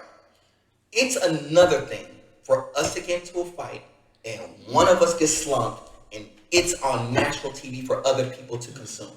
Because now it's not just the embarrassment of it was just a fight with my brother. It was a fight with my brother on national TV that gets scrutiny across the board. So now Jordan Poole has to always live with when he goes to the court. Plus, nuts in your face. We even got that for you. This is the fact of you got knocked the fuck up every single time. Bitch! Exactly. But think about that. So when you think about it from the movie term, that's one of the things that we think about all the time when we think about Friday. We always think about how Debo knocked out my boy DJ Poole. Shout out to DJ Poole, by the way. Knocked him out. And it's always like one of the three lasting images when we think about Friday. I'll tell you the three. We talk about that. We talk about don't go into balance in the 35 to 45 minutes when he was taking a dump on the toilet, and we talk about Miss Parker. Those are three things. Those are the three things we talk about when we think about Friday, right?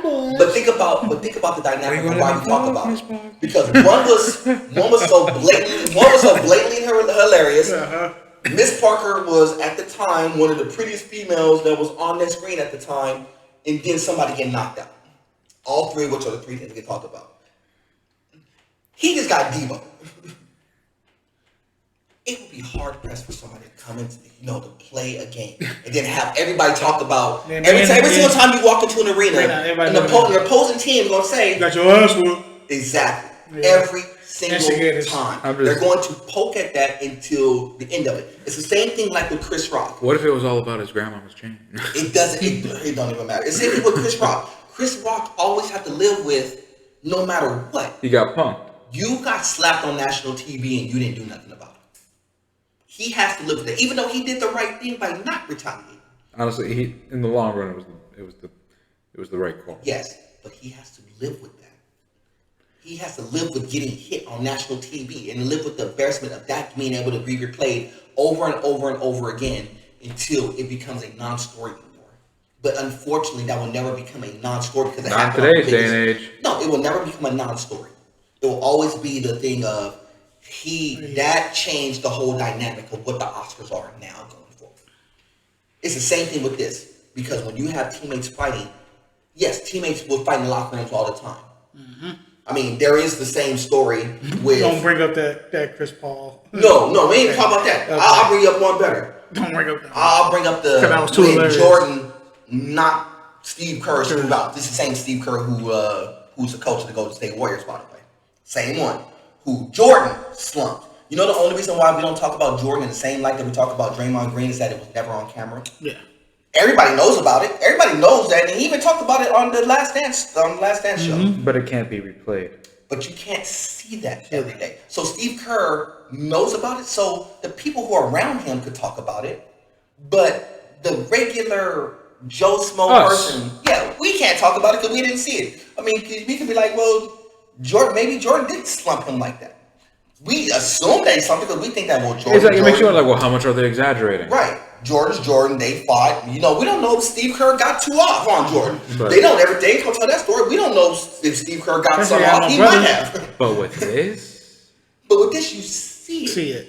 And once you see it, it's like you can't unlive getting slumped. That's the problem that you have. And see, the thing is, real quick, who do you think they're going to remove? Draymond. You want to know why? Because from a business point of view, Draymond is older. He's played for about 10, 12 years, somewhere in that pocket. Jordan Poole's just getting started. You're going to err on the side of younger talent as opposed to older talent, no matter what. So when it comes down to who's getting paid next, Draymond may not be getting paid from Golden State Warriors, which is terrible because he's a four-time champion. He's one of the key pieces of what makes Golden State Golden State. I'm not saying that he's not a key entity, but the problem is that he never really put himself in a position to rectify this. Not to rectify it. There's no way he really can. Mm-hmm. And that's what makes it tough. And I know you wanted me to get into that, but that's really what it comes down to. Ultimately, what it comes down to is that if you have an issue with somebody, I know it's hard, but you got to not do that for the public eye. Like I said, if we ever had like a beef, and we don't have beefs like that, but if we ever had a beef, we have a We discussion. gonna hang it out, baby. Sometimes it's not about. Sometimes y'all gonna be mad for a minute. What? Yeah. We get that. But But in the same that's a part of conversation, life. Part of animosity. I'm not gonna have that conversation for public consumption. A lot of stuff y'all gotta Hey, understand. unplug that. We're gonna talk. Let's talk. Yeah, exactly. Like podcast over. But a lot of times, in this day and age where everything is, people want everything to be for public consumption, you kind of have to slow your roll. Look, man, they want to turn everything into drama or entertainment. Right, because what they want to show is that they can sell it. Well, part of it is that they can sell it. The other part of it is that, well, they're no different than us. Remember we talked about off camera before we started rocking was there are certain people always want to bring you down to their level. Mm-hmm. There's a handful of people who wants to pull you up, but the majority of the people, they want to bring you down. What do you think social media does? Bring people down to a regular level, so regular people could feel like they're special or they're important or they're this, But what are you doing to build people up is always the question.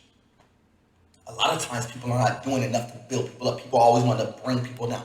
I don't want to bring people down to me. I want to build to where other people are. This is the reason why I pay attention to a lot of other people's podcasts and what a lot of the top tiers move.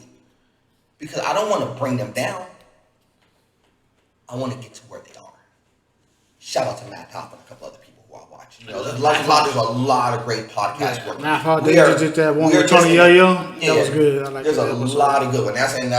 I ain't gonna dive into. I was gonna dive into that. I ain't gonna dive into that because that's even a different conversation. How even Tony Yayo was going crazy on Matt on his podcast. I was watching that. He was going dummy on him. But you know what? I did, and that's gonna be another topic. I did like how Tony kept it real about Eminem. Yeah, he kept. There was a lot of good things. We're gonna go into that. Shit, he said, yeah. We're gonna go to that in a different direction. We're gonna go there in a second. It'll be the last thing we do. But what I do appreciate about Tony Yayo is that he's on the block on a different podcast the day after saying, "Look, I apologize if Matt felt disrespected or whatnot on his platform, his podcast. At least he knew to spin some of it back and say, look, my bad." And he probably apologized to him off cam, like right after, but at least he made it a point to go back on cam and say, look, if he feels away, my bad. At least he spun the block. Because real ones are going to do that. Real ones will spin the block, even if they're mad at the time or they're amped up at the time. They'll spin the block and say, look, maybe it was on me. My fault. I didn't mean to go too crazy on this. He spun the block, which was good about Tony Yayo. But I say that because, like I said, that's building. We got to get, social media is all about bringing people down and, or look at me. And part of that look at me is like, well, if I can talk bad about this person, people look at me like I'm a good person because I got this person, looking back. That was TwitchCon in a nutshell. I was going to talk about that, but I'm not even going to talk about that on this episode because TwitchCon was a lot of like stupidness. TwitchCon. Yeah, but you would think that TwitchCon would be good because you get all these,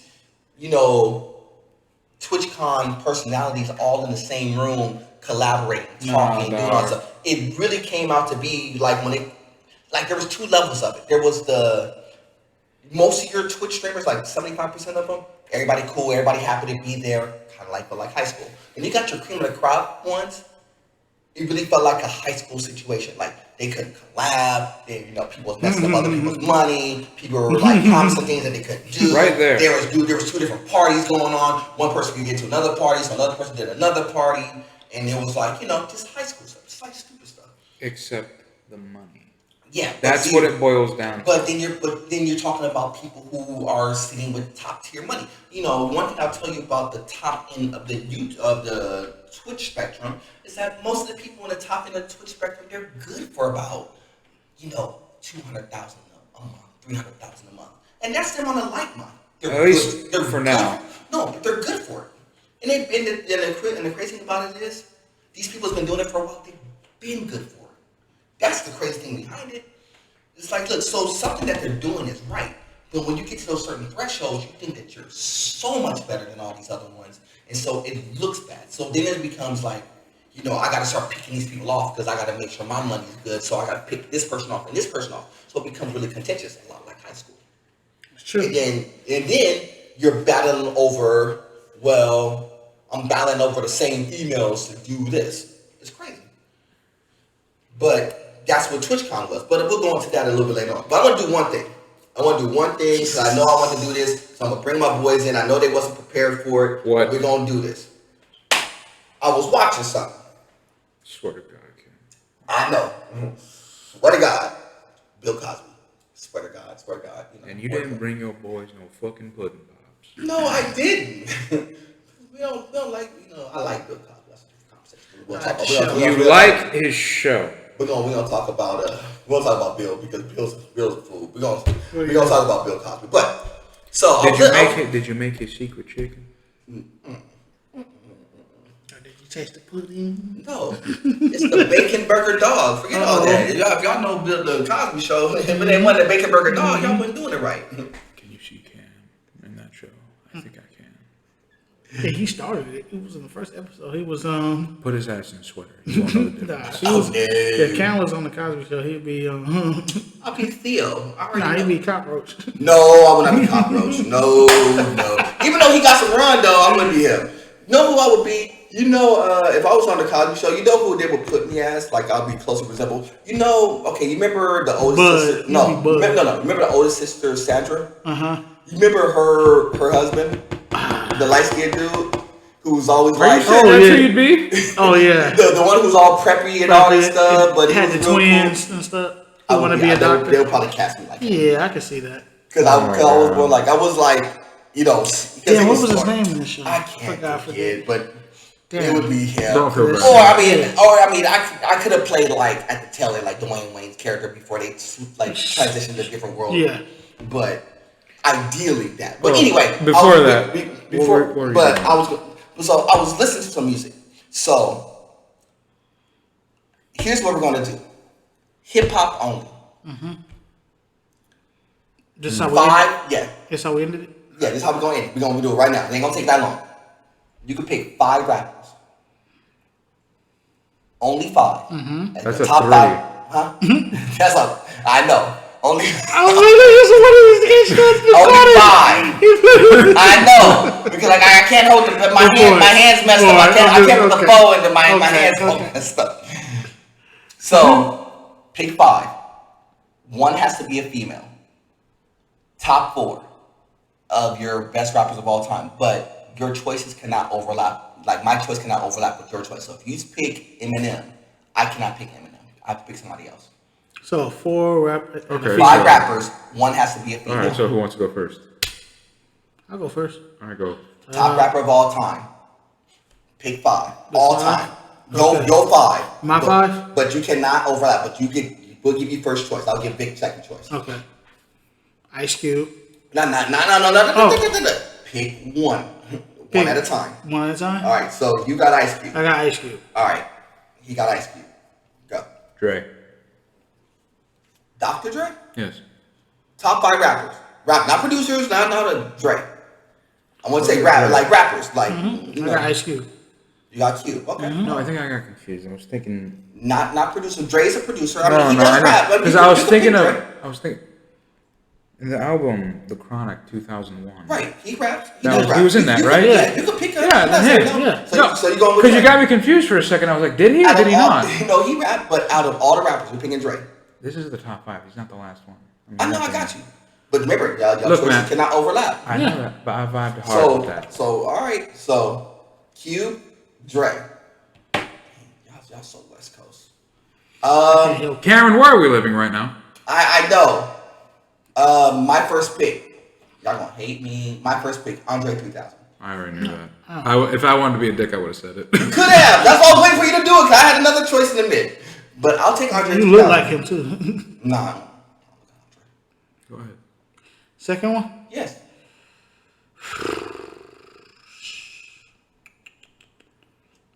I mean, you got a whole bunch of choices here. Oh, I got one. I got what? DMX. DMX, I like. Got Rest of Soul. Okay. Sticking with the flow, Eminem. Like that choice. Number 2. Jeez. I gotta take Jay-Z. I have to take Jay-Z in that spot. Okay, that's a good pick.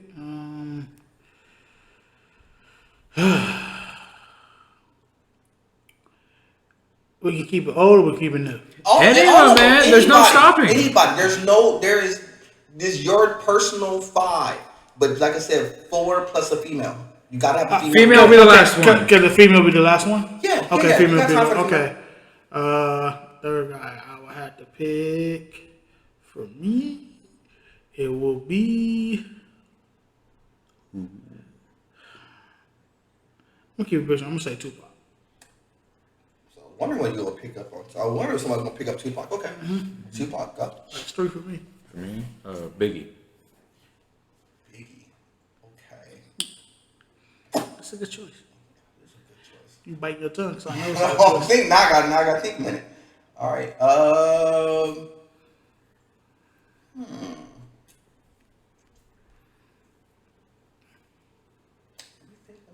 think. I gotta go through the Rolodex for a second. Do your thing, brother. Do your thing. This man. Give me Busta Rhymes. Oh, okay. Okay. Give me Busta Rhymes. All right, this is the last one for the men. So who's it? You taking Busta Rhymes? You can pick whoever you want. I know. Just say it, dog. I know. That's all I'm laughing about it.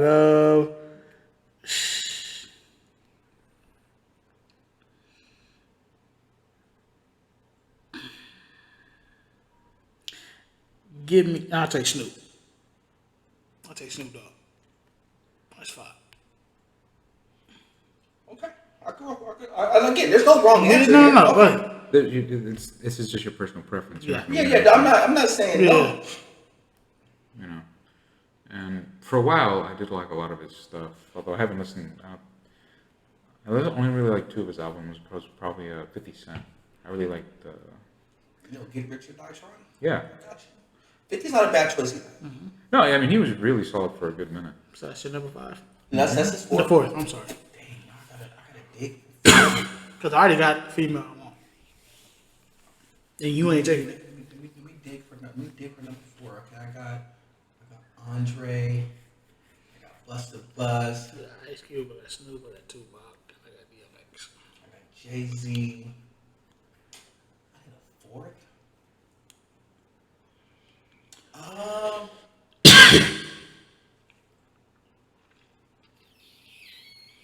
This is good.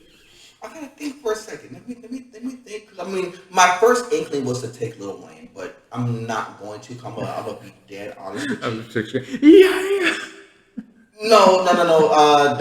Lil Jon. No, John. Don't get it wrong. I like Lil Jon. There's a couple of options I was kicking around. Lil Wayne was one of them, but I don't think I'm gonna do that. You know what I'm gonna do? I'm gonna go like way off script. What? I am going to take. I'm gonna take Posthumous from De La Soul. Damn, I set up a pick. Okay. Now females? Now take your female. Okay. Yeah, Lauryn Hill. Lauryn Hill's a rapper. Yep. You can take Lauryn.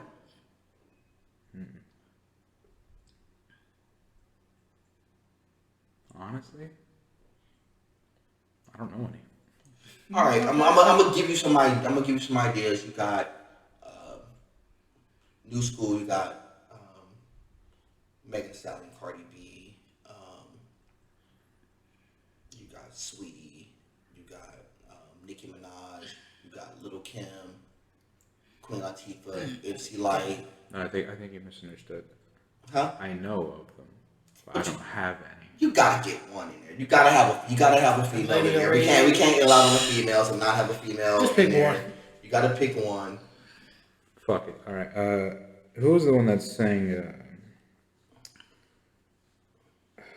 What was the name of that fucking song? I don't. We can't get a lot of the ladies like that.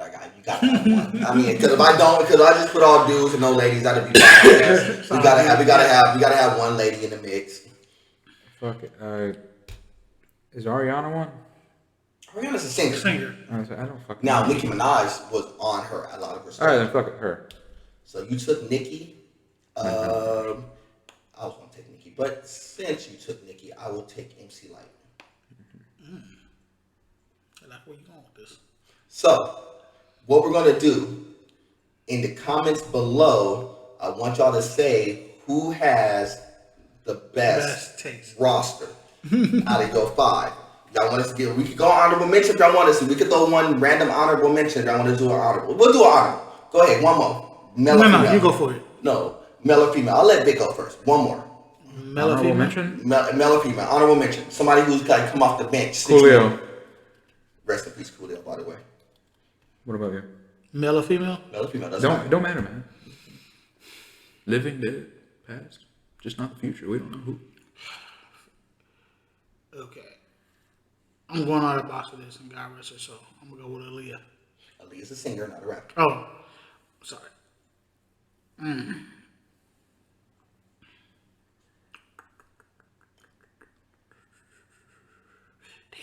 It's hard for females. It doesn't have to be a female. You don't have to be a female. I It can be know what anybody. I'm saying, because it's just like,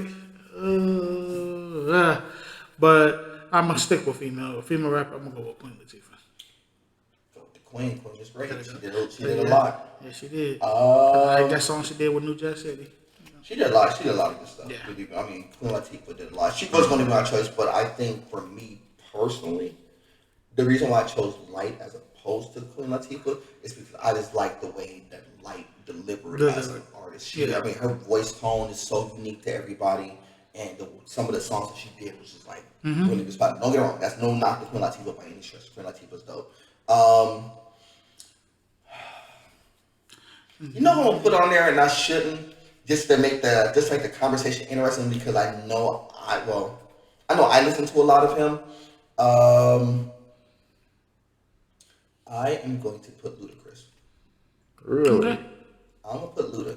You want to know why? A lot of his stuff was just like music that was just fun. I wouldn't say that he would be the best. I mean, there's other artists who would put there. Luda. Yeah, I just like how Luda just delivered in the pocket. To be honest with you, but there's a lot of other artists that we didn't mention. I'll tell you who we didn't mention. We didn't mention Drake.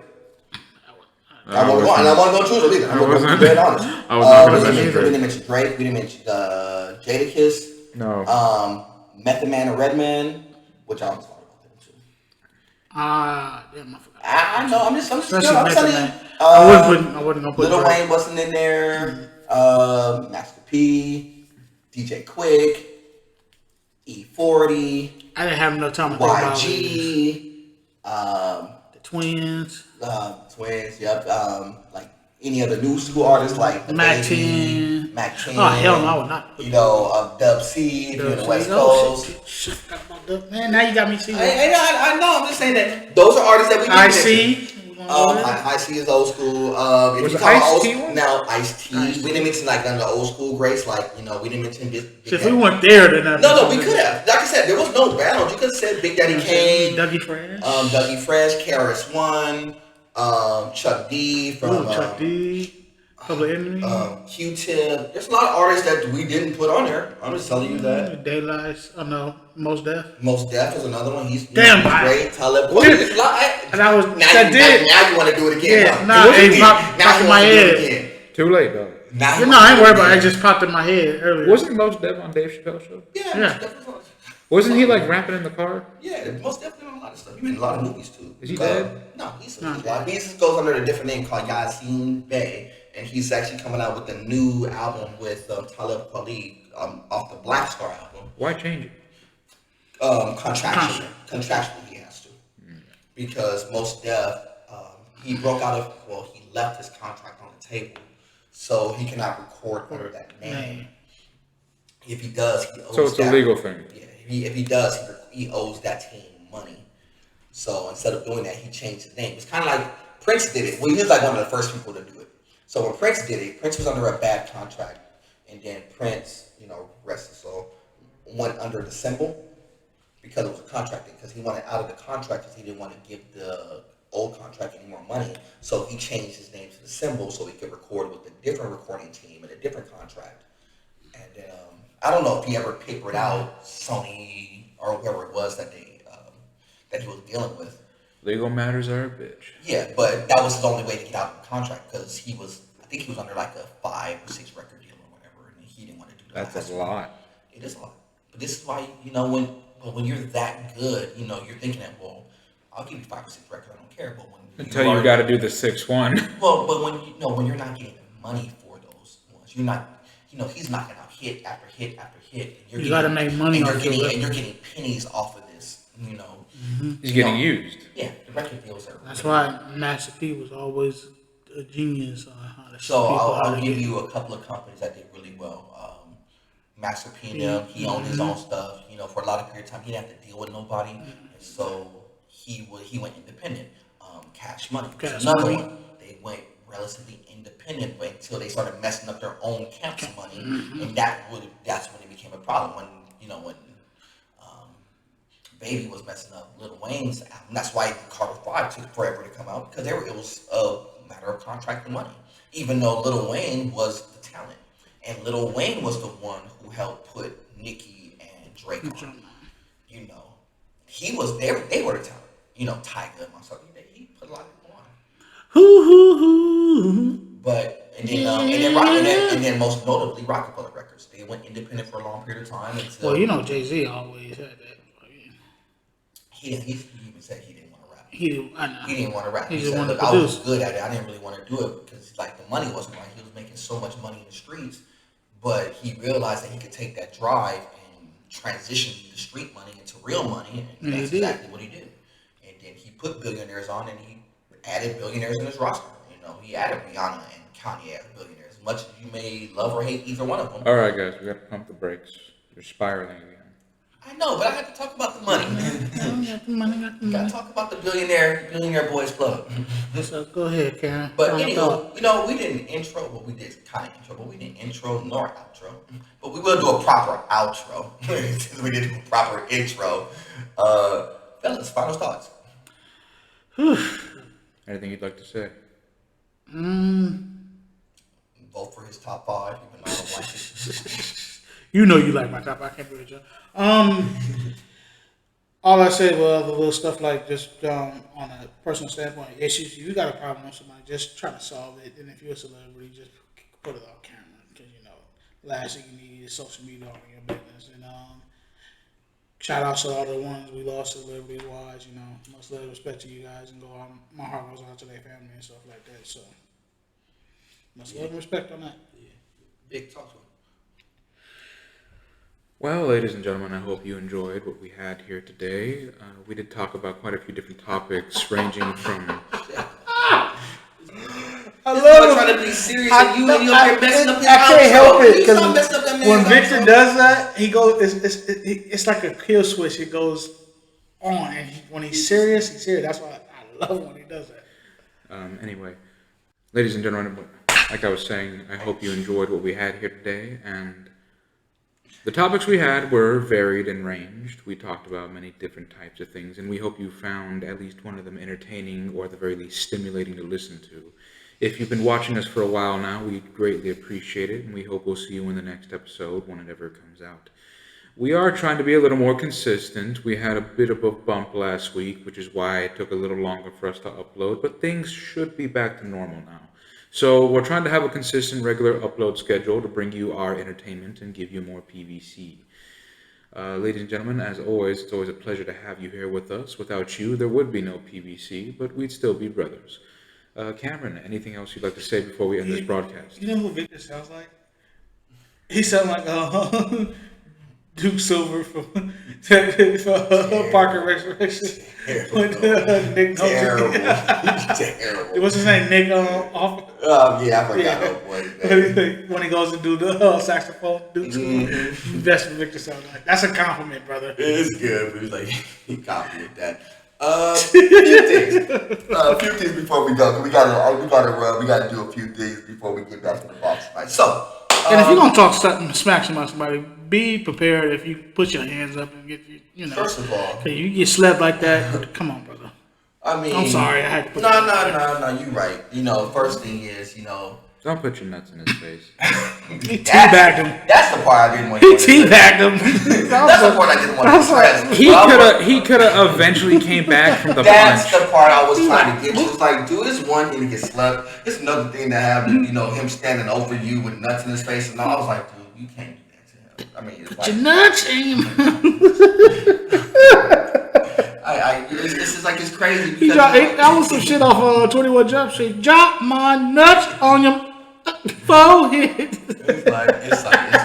I was like, you just can't do that. Oh, but, black you know, people. It's like, you know, but see, that was my thing. It's like, dude, you know, we got to do better. I know that this happens in like all walks of life and all that stuff, but dog, you understand when things come out, I can't help but notice it's happening a little more frequently. And it's always the black person's story. That makes sense. And then we're the ones who run with it all crazy. I mean, it was one thing when it happened with Will and Chris. Now we got another instance where it's like Jordan, Poole, and Draymond. How many more instances are we going to have of us looking bad? Does that make sense? Can we... white people looking like we knew it. No, it's not even that. No, it happens in other venues. Like I said, you know damn well they'd be like, told you. The whole TwitchCon thing was, you know, mainly people of other races, not necessarily black, which is some like foolishness. We didn't even address that. Mm-hmm. And we may spin the block, we may not, but that was crazy. But it's like always when it comes to like mainstream media, it's always us looking crazy. You know, it's rarely us. Look at them Negroes. Yeah, it's rarely us looking good, you know? So, you know, somebody got to be the banner and do something and look good. But I understand the good stuff doesn't get the run. You know, all the people who are doing the right thing, it's not on camera. They're not doing it for accolades. So they just do it. They do it because it's the right thing to do. You know, and sometimes, you know... Exactly. But we won't take it to the yard. What movie was that? That was Samurai Pro. He said, "Can we fight at commercial?" Well, Will Ferrell. He said, "What about commercial?" That's perfect. Go to commercial, and then they start fighting, and come back from commercial like nothing happened. Some other quick things. Make sure you catch up on Edge Runners. If you ain't watched that on Netflix, make sure you catch up on that. We are working on capabilities to try to run a watch party for y'all. So if y'all would like to do a watch party, we're going to run it on Discord. Definitely leave that in the comments below. So we'll do a watch party of some different things and maybe Edge Runners. We may watch some different stuff, maybe watch some sports stuff. We'll do that on Discord. I'll let y'all know more details as we go along. That's going to be fun. So because we want to definitely make sure that we're more interactive with all of you. So it'll be easier to have like the conversation pieces and stuff and get y'all thoughts and ideas and stuff. So we're going to do that. You know, but basically just keep doing y'all, keep pushing, keep grinding, you know, keep staying focused on what y'all goals and aspirations are. Don't let people pull you down. Surround yourself with people who are going to pull you up. That's a fact. That would be what I would say. Outside of that, man, you know who we are. We are the PVC Podcast crew. This is episode 31. And if you don't know, now you know.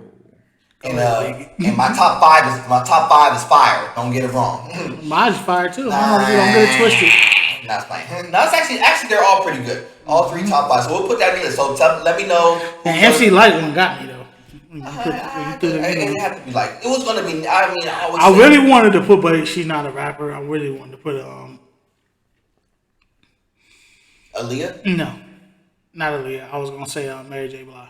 No, but you took. But Lauren. But like I said, Lauren. I mean, to most people, Lauren is considered the most. But they both too. But I didn't like because sometimes. I mean, Mary J can go out the box. So we'll do. So maybe on the next episode we'll do like an R&B version of that, and so we'll pick singers. Yeah. You know, we'll pick singers, that's even and better. then we'll do like we'll just do singers, like the best voices of all time. Maybe we'll do that. Maybe we'll do it as in part of a series.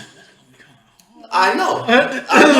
Even the hip hop one is really hard when you but like single wise, because it's like because if I don't want to step on nobody's toes on that one. Because I don't want to put you know what I'm saying? We'll do singers. We'll do we'll just do best singers of all time. Then maybe we'll do best performers. Some couples. Then we do best actors. We could do that. We'll do. If we doing oldies on that, but there's no bounds. That's what I told you from jump. There's no bounds.